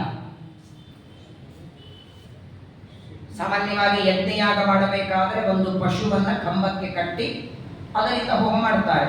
ತಮ್ಮನನ್ನೇ ಪಶುವಾಗಿ ಮಾಡಿ ಯಜ್ಞ ಮಾಡುತ್ತಿದ್ದ. ಇವನು ಹೋಮ ಮಾಡಿ ನರಕಕ್ಕೆ ಹೋದ್ರೆ ತಿರುಗಿ ಮತ್ತೆ ಬರ್ತಿದ್ದ. ಇವ ಸತ್ತಾಗೆಲ್ಲ ಹುಟ್ಟಿ ಬರಬೇಕು. ಅಣ್ಣ ತಮ್ಮಂದರು ಇಬ್ರು ಅರಣ್ಯದಲ್ಲಿ ಎಷ್ಟು ಭಯಾನಕ ಅಂದ್ರೆ ಸಮಗ್ರವಾದ ಅರಣ್ಯ ತಮ್ಮ ವಶ ಮಾಡ್ಕೊಂಡಿದ್ರು. ಯಾರಾದರೂ ಬ್ರಾಹ್ಮಣರು ಬಂದು, ಇನ್ನೊಂದೇನಾಗಿತ್ತಂದ್ರೆ ಆ ಇಲ್ವಲ ಬಹಳ ದೊಡ್ಡ ಶ್ರೀಮಂತ ಇದ್ದ. ಯಾರಿಗೆ ಹಣದ ಅವಶ್ಯಕತೆ ಇದ್ರೆ ಅವನ ಹತ್ರ ಹೋಗಿ ಬೇಡಬೇಕು. ಎಲ್ಲ ಊರಲ್ಲಿರುವವರೆಲ್ಲ ಬರಬೇಕು. ಬ್ರಾಹ್ಮಣರ ಪಾಪ, ಆಗಿನ ಕಾಲದಲ್ಲಿ ಬ್ರಾಹ್ಮಣ ಅಂದ್ರೆ ಬಡವರು ಇರುವವರು. ಏನೋ ಹಣ ಬೇಕು ಅಂತ ಬಂದ್ರೆ ಇವತ್ತು ನಮ್ಮಲ್ಲಿ ಊಟ ಮಾಡಿ ಊಟ ಆದ್ಮೇಲೆ ನಿಮ್ಗೆ ದಕ್ಷಿಣೆಯಾಗಿ ಹಣ ಕೊಡುತ್ತೇನೆ ನನಗೆ. ಆ ಊಟಕ್ಕೆ ಅಡಿಗೆ ಏನು ಅಂದ್ರೆ ತಮ್ಮನಾದ ವಾತಾಪಿಯನ್ನ ಕೊಂದು ಅವನ ಮಾಂಸದಿಂದ ಅಡಿಗೆ ಮಾಡಿಸ್ತಿದ್ದ ಇಲ್ವಲ್ಲ. ವಾತಾಪಿಯನ್ನ ಕೊಂದು ಅಡಿಗೆ ಮಾಡಿ ಊಟಕ್ಕೆ ಹಾಕೋದು. ಬ್ರಾಹ್ಮಣರೆಲ್ಲ ಊಟ ಆದ ಮೇಲೆ ವಾತಾಪಿ ಹೊರಗೆ ಬಾ ಅಂತಿದ್ದ. ಅವರ ಹೊಟ್ಟೆ ಸೀಳಿ ಹೊರಗೆ ಬರ್ತಿದ್ದ ವಾತಾಪಿ. ಮತ್ತೆ ವಿಷ ಹಾಕಿ ಕೊಲ್ಲೋದು, ಕುತ್ತಿಗೆಯನ್ನ ಕತ್ತರಿಸಿ ಕೊಲ್ಲೋದು, ಬ್ರಾಹ್ಮಣರನ್ನ ಸಂಹಾರ ಮಾಡೋದಕ್ಕೆ ಬೇರೆ ಬೇರೆ ದಾರಿ ಇದೆ. ಎಷ್ಟು ಚೆನ್ನಾಗಿರ್ತಿದೆ. ತಮ್ಮನನ್ನ ಕೊಂದು ಮಾಂಸದಿಂದ ಅಡಿಗೆ ಮಾಡಿ ಹಾಕಿ ಅದನ್ನ ಉಂಡ ಕ್ಷಣ ವಾತಾಪಿ ಹೊರಗೆ ಬಾ ಅಂದೆ. ಹೀಗೆ ಆ ಅರಣ್ಯದಲ್ಲಿ ಬರುವ ಹೋಗುವ ಬ್ರಾಹ್ಮಣರನ್ನೆಲ್ಲ ಈ ಅಣ್ಣ ತಮ್ಮಂದರು ದೊಡ್ಡ ಭಯಾನಕ, ಯಾರು ಹೋಗ್ತಿರ್ಲಿಲ್ಲ. ಒಂದ್ಸಲ ಏನಾಯ್ತು, ಜ್ಞಾನಿಗಳಾದ ಅಗಸ್ತ್ಯರು ತಪಸ್ಸು ಮಾಡ್ತಾ ಕೂತಿದ್ರು. ತಪಸ್ಸು ಮುಗಿಸ್ಕೊಂಡು ಬರುವಾಗ ನೋಡುತ್ತಾರೆ ಸರೋವರದಲ್ಲಿ ಎಲ್ಲ ಪಿತೃಗಳು ತಲೆ ಕೆಳಗೆ ಹಾಕಿದ್ದಾರೆ. ತಮ್ಮ ಪಿತೃಗಳು ಅಲ್ಲಿದ್ದಾರೆ. ಕಾಲು ಮೇಲೆ ತಲೆ ಕೆಳಗೆ ಯಾರೋ ಕಾಲಿಗೆ ಕಟ್ಟಿದ್ದಾರೆ. ತಮ್ಮ ಪಿತೃಗಳನ್ನ ನೋಡಿ ಅಗಸ್ತ್ಯರಂತ, ನೀವ್ಯಾಕೆ ಇಲ್ಲಿ ಬಂದ್ರಿ? ಏನ್ ಮಾಡೋದಪ್ಪ, ನೀ ನನ್ನ ಮಗ, ಮುಂದೆ ನಿನಗೆ ಸಂತಾನ ಇಲ್ಲಲ್ಲ, ನಮಗೆ ಸ್ವರ್ಗಲೋಕ ಸಿಗಲಿಲ್ಲ, ಹಾಗಾಗಿ ನಾವು ತಲೆ ಕೆಳಗೆ ಹಾಕಿ ಬಿದ್ದಿದ್ದೇವೆ. ಅಗಸ್ತ್ಯರಂತಾರೆ, ಹಾಗಾದ್ರೆ ನಿಮ್ಮನ್ನ ಉದ್ಧಾರಕ್ಕಾಗಿ ನಾನೊಂದು ಸಂತಾನ ಪಡಿಬೇಕು, ಕನ್ಯಾ ಬೇಕಲ್ಲ, ಮದುವೆ ಆಗ್ಬೇಕಲ್ಲ. ಎಲ್ಲರಿಗೂ ಹೋಗಿ ಕೇಳಿದ್ರು, ಯಾರು ಕನ್ಯಾ ಕೊಡಲಿಲ್ಲ. ಆಗ ಅಗಸ್ತ್ಯರು ಏನ್ ಮಾಡ್ತಾರೆ, ಎಲ್ಲ ಪ್ರಾಣಿಗಳ ಒಂದೊಂದು ಅವಯವ ತೆಗೆದು ಒಂದು ಕನ್ಯಾ ಮಾಡಿದರು. ಎಲ್ಲ ಪ್ರಾಣಿಗಳ ಒಂದೊಂದು ಅವಯವಗಳ ಅಂಶಗಳನ್ನ ಮಾಡಿ ಒಂದು ವನಿತ ಹೆಣ್ಣನ್ನ ಮಾಡಿದರು. ಅದೇ ಹೊತ್ತಿಗೆ ವಿದರ್ಭ ದೇಶದ ರಾಜ ನನಗೆ ಸಂತಾನ ಇಲ್ಲ ಅಂದಾಗ ಅವನಿಗೆ ಕೊಟ್ಟು ಬಿಡುತ್ತಾರೆ. ಆ ಹೆಣ್ಣು ಅವಳ ಮಗಳಾಗಿ ಹುಟ್ಟಿ ಬರ್ತಾಳೆ. ಮುಂದೆ ಅವಳಿಗೆ ಲೋಪಾಮುದ್ರಾ ಅಂತ ಹೆಸರಿಟ್ಟು, ಒಳ್ಳೆ ನೋಡೋದಕ್ಕೆ ಉತ್ತಮಳು. ಆ ಲೋಪಾಮುದ್ರ ದೊಡ್ಡವಳಾದ ಮೇಲೆ ಅಗಸ್ತ್ಯರು ಬಂದು ನನಗೆ ಕನ್ಯಾದಾನ ಮಾಡುವುದು ಅಂತ. ಸರಿ ಅಂತ ಇವ್ನು ರಾಜ ವಾಸ್ತವಿಕವಾಗಿ ಕೊಡಲಿಲ್ಲ. ಕೊಡದೇ ಇದ್ರೆ ಶಾಪ ಕೊಡ್ತೇನೆ ಅಂತ. ಸರಿ ಅಂತ ಲೋಪಾಮುದ್ರೆಯನ್ನು ವಿವಾಹ ಮಾಡಿಕೊಳ್ತಾರೆ. ಆಗ ಲೋಪಾಮುದ್ರೆ ಅಂತಾಳೆ, ನಮ್ಮ ತಂದೆ ನನ್ನನ್ನು ಹೇಗೆ ಮನೆಯಲ್ಲಿ ಇಟ್ಟಿದ್ದ ಹಾಗೆ ನೀವು ನನಗೆ ಒಳ್ಳೆ ದೊಡ್ಡದಾದ ಮನೆ ಕಟ್ಟಿಸಿ 2 ಅಂತಸ್ತಿನ ಮನೆ ಬೇಕು. ಆ ಮನೆಯ ಮಾಳಿಗೆ ಮೇಲೆ ಒಳ್ಳೆ ಮಂಚ ಗಾದಿ ಮಲಗುವುದಕ್ಕೆಲ್ಲ ಸಂಪತ್ತು ಬೇಕು. ಅಗಸ್ತ್ಯ ನನ್ನ ಹತ್ರ ಏನಿಲ್ಲ ಅಂದ್ರು. ಏನಾದ್ರೂ ಮಾಡಿ ನನಗೆ ಅಷ್ಟು ವ್ಯವಸ್ಥೆ ಮಾಡಿ. ಸರಿ ಅಂತ ಹೆಂಡತಿ ಮಾತು ಕೇಳಿ ಹೆಂಡತಿಗೆ ಒಳ್ಳೆ ಮನೆ ಕಟ್ಟಿಸ್ಬೇಕು, ಅವಳಿಗೆ ಸಂಪತ್ತು ಬೇಕು ಅಂತ ರಾಜರ ಹತ್ರ ಬೇಡ್ಲಿಕ್ಕೆ ಹೋದರಂತೆ ಅಗಸ್ತ್ಯರು. ಯಾವುದೇ ರಾಜರ ಹತ್ರ ಹೋದ ರಾಜರಂತಾರೆ, ನಾವೇನು ಕೊಡಬಹುದು ನಿಮಗೆ, ಆದರೆ ನಾವು ಕೊಡಬೇಕು ರಾಜ್ಯದಲ್ಲಿರುವ ಸಂಪತ್ತು ಕೊಡಬೇಕು. ಪ್ರಜೆಗಳಿಗಾಗಿರುವ ಸಂಪತ್ತು ನಿಮ್ಮ ವೈಯಕ್ತಿಕವಾಗಿ ನಾವು ಕೊಡೋದು ಹೇಗೆ? ಪ್ರಜೆಗಳ ರಕ್ಷಣೆಗಿರೋ ಎಲ್ಲ ರಾಜರು ಹೀಗೆ ಮಾತಾಡಿದರು. ಕೊನೆಗೆ ಅಗಸ್ತ್ಯರಿಗೆ ಅಂದ್ರೆ, ಈಗ ಹಾಗಾದ್ರೆ ಕೊಡೋರು ಯಾರಾದ್ರೂ ಇದ್ದಾರ? ನಮಗೆ ಬೇಕಾದಷ್ಟು, ನಮ್ಮ ಹೆಂಡತಿಗೆ ದೊಡ್ಡದಾದ ಮನೆ ಕಟ್ಟಿಸ್ಬೇಕಾಗಿದೆ, ಅಷ್ಟು ಸಂಪತ್ತು ಬೇಕು, ಯಾರು ಕೊಡ್ತಾರಂದಾಗ, ಓ ಇಲ್ಲೇ ದೂರದಲ್ಲಿ ಇಲ್ವಲ ವಾತಾಪಿ ಅಂತ ಇಬ್ಬರಿದ್ದಾರೆ, ಮಹಾ ದೊಡ್ಡ ಶ್ರೀಮಂತರು, ಇಲ್ವರ ಹತ್ರ ಬೇಕಾದ ಸಂಪತ್ತು, ಹೆಸರು ಮಾತ್ರ ಇಲ್ವಲ. ನೀ ಪಾಠಕ್ಕೆ, ಪ್ರವಚನಕ್ಕೆ ಅಥವಾ ಹೋಮ ಯಜ್ಞಗಳಿಗೆ ಸಂಪತ್ತು ಬೇಕು, ಇಲ್ವಲ ಅಂತಿದ್ದ.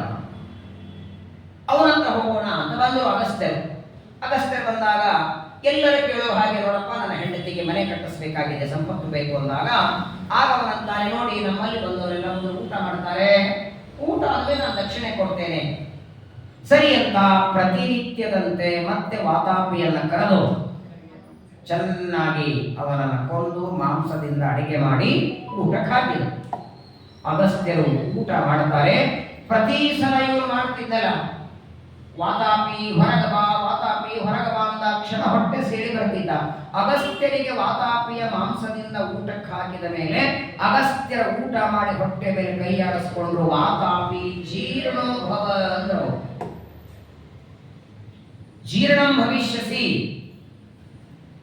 ಅಗಸ್ತ್ಯರ ಮಾತಿನಿಂದ ವಾತಾಪಿ ಜೀರ್ಣನಾಗಿ ಬಿಟ್ಟ.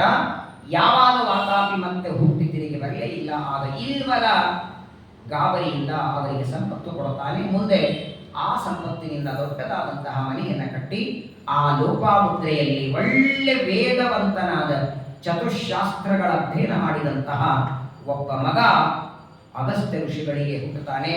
ಇದ್ಮವಾಹ ಅಂತ ಅವನಿಗೆ ಹೆಸರಿಡ್ತಾರೆ. ಇವತ್ತಿಗೂ ನಾವು ವೇದಗಳ ಅಧ್ಯಯನ ಮಾಡುವಾಗ ಆ ಋಷಿಗಳ ಸ್ಮರಣೆ ಮಾಡ್ತೇವೆ. ಹೀಗೆ ಧರ್ಮರಾಜನಿಗೆ ನಾರದರು, ಭೀಷ್ಮಾಚಾರ್ಯರಿಗೆ ಪುಲಸ್ತ್ಯರು, ಭರತಖಂಡದಲ್ಲಿರುವ ಎಲ್ಲ ತೀರ್ಥಕ್ಷೇತ್ರಗಳು, ಅಲ್ಲಿ ಯಾತ್ರೆ ಹೇಗೆ, ಯಾವ ಯಾವ ಕ್ಷೇತ್ರಕ್ಕೆ ಹೋಗಬೇಕು, ಯಾವ ರೀತಿ ಮಾಡಬೇಕು ಅನ್ನೋ ವಿಚಾರವನ್ನ ಬಹಳ ಸುಂದರವಾಗಿ ತಿಳಿಸ್ತಾರೆ. ಒಟ್ಟಾರೆ ಅರ್ಜುನ ತಪಸ್ಸು ಮುಗಿಸ್ಕೊಂಡು ಬರೋವರೆಗೆ ಅರ್ಜುನ ಇಲ್ಲ ಅನ್ನುವಂತಹ ಒಂದು ದುಃಖ ಪರಿಹಾರವಾಗಲಿಕ್ಕೆ ನಾನಾ ರೀತಿಯಾದ ಕಥೆಗಳನ್ನ ಜ್ಞಾನಿಗಳು ಬಂದು ಹೇಳ್ತಾ ಇದ್ದಾರೆ. ಇದನ್ನೆಲ್ಲ ಮುಗಿಸಿ ಅರ್ಜುನ ತಪಸ್ಸಿನಿಂದ ಬರ್ತಾನೆ, ಎಲ್ಲ ಧನುರ್ಬಾಣಗಳನ್ನು ತೆಗೆದುಕೊಂಡು ಬರ್ತಾನೆ. ಮುಂದೆ ವನಪರ್ವದಲ್ಲಿ ಇನ್ನೂ ಕೆಲವು ಮಹತ್ವದ ವಿಚಾರಗಳಿವೆ. ನಾಳೆಗೆ ಶನಿವಾರ ದಶಮಿ, ಏಕಾದಶಿ, ಇನ್ನು 3 ದಿನ ಪ್ರವಚನ ಇದೆ. 22, 23, 24 ಈ 2-3 ದಿನಗಳಲ್ಲಿ ಆದಷ್ಟು ವನಪರ್ವದ ವಿಚಾರವನ್ನು ಮುಗಿಸ್ಬಿಡೋಣ. ಯಾಕಂದರೆ ಒಂದೊಂದು ಸ್ಲಾಟ್ ಒಳಗೆ ಒಂದೊಂದು ಪರ್ವ ಮುಗಿದರೆ ನಾವು ಕುರುಕ್ಷೇತ್ರದಲ್ಲಿ ಮಂಗಳ ಮಾಡಬಹುದು. ವಿಶೇಷವಾಗಿ ಇನ್ನು ವನಪರ್ವದಲ್ಲಿ ಕೇಳಬೇಕಾ ಅಜಗರ ಪರ್ವ ಅಂತ ಬರ್ತದೆ. ಈ ವಾಯುಸ್ತುತಿಯೊಳಗೆ ಗಚ್ಚನ್ ಸೌಗಂಧಿಕಾರ್ಥಂ ಪತಿಸ ಹನುಮತ ಪುಚ್ಛ ಮಚ್ಚಸ್ಸ ಭೀಮಃ. ಭೀಮಸೇನ ದೇವರು ಸೌಗಂಧಿಕಾ ಪುಷ್ಪವನ್ನು ತರೋದಕ್ಕೆ ಹೋಗ್ತಾರೆ. ಹನುಮಂತ ದೇವರ ಬಾಲ ಎತ್ತಲಿಕ್ಕಾಗಲಿಲ್ಲ ಅಂತಾರೆ. ಇಬ್ಬರು ಒಬ್ಬರೇ ಅಲ್ವಾ? ಅವರೇ ಹನುಮಂತ, ಅವರೇ ಭೀಮಸೇನ. ಸೌಗಂಧಿಕಾ ಪುಷ್ಪದ ಕಥೆ ಅದನ್ನು ನಾಳೆ ದಿನ ಮತ್ತೆ ಶ್ರವಣ ಮಾಡೋಣ. ಇದೇ ವನಪರ್ವದಲ್ಲಿ ಬರುವ ಇನ್ನೊಂದು ಬಹಳ ದೊಡ್ಡ ವಿಚಾರ, ಯಕ್ಷ ಪ್ರಶ್ನೆಯ ವಿಚಾರ.